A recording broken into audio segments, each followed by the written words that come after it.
Hi, Principals Leadership 2 week. Welcome, to week 28. Let's go ahead and take a look at the learning concepts and goals for this week.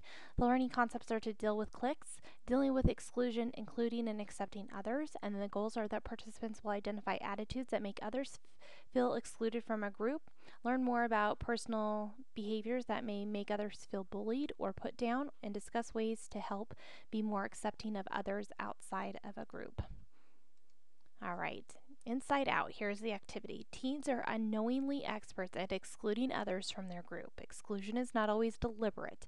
This activity, groups learn how to recognize how they contribute to or detract from an atmosphere that is accepting of others, encourages participants to explore how they treat others they perceive to be outsiders, whether in relation to their sports teams, clubs, youth groups, or group of friends, and how to evaluate what you can do when other group members are determined to exclude people from decisions or projects.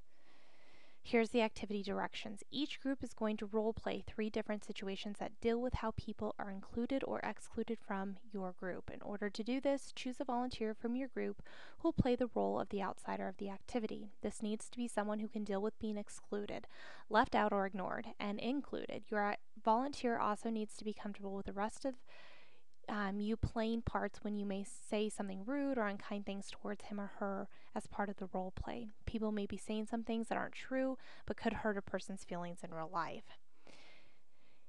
So here's the directions to the group, and I totally didn't have an R in that, I'm sorry.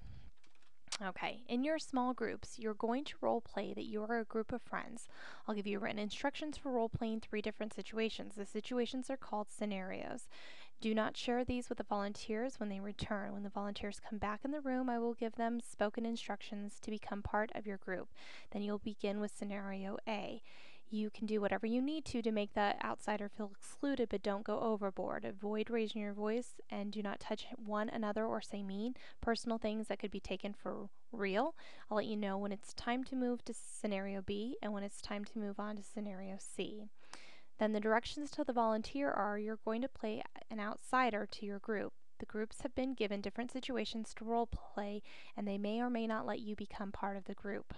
They will not share the instructions they've been given with you. You can do whatever it takes to become part of the group except push, shove, or use other physical force. Also avoid raising your voice, but feel free to discuss persuasion or negotiate to get in. Any questions?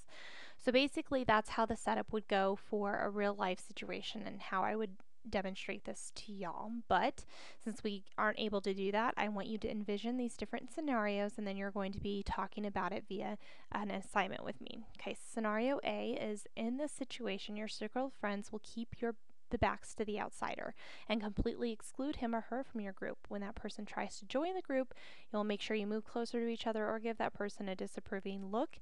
You can say things that are rude, but do not say hurtful things that could be misunderstood to seem like you really mean them. Here's examples of what you might say. Is it annoying when people don't get the hint that they aren't welcome? Maybe we should meet somewhere else where people can't butt in. I wish we could just choose who will be a group members of this group and not worry about others trying to join us. Okay, here's the next scenario B. When the time comes to move on to scenario B, you can say something like, "Oh, hi, so-and-so, I didn't see you there. Come join us." In this situation, your circle of friends will let the outsider into your group. You can do this by making room in your circle and sharing a chair, or by bringing another chair into the group for the person. Once you've invited the outsider in, though, ignore the person. Speak to one another and to anyone except the outsider.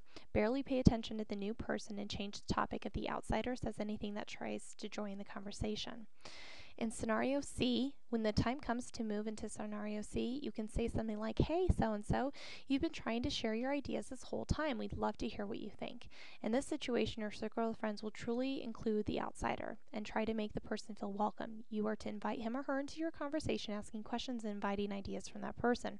Respond sincerely to the person's comments. If you want, you can apologize for excluding the person and explain that you didn't realize how much you have in common.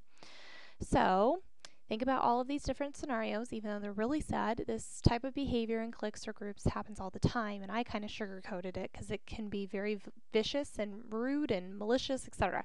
So it is additionally sad, but that some people really don't ever grow out of acting this way. I've worked with adults who are much older than I am who still act this way, and I've seen this from small toddlers to elderly individuals. So it's quite interesting how these dynamics can play out with human behavior.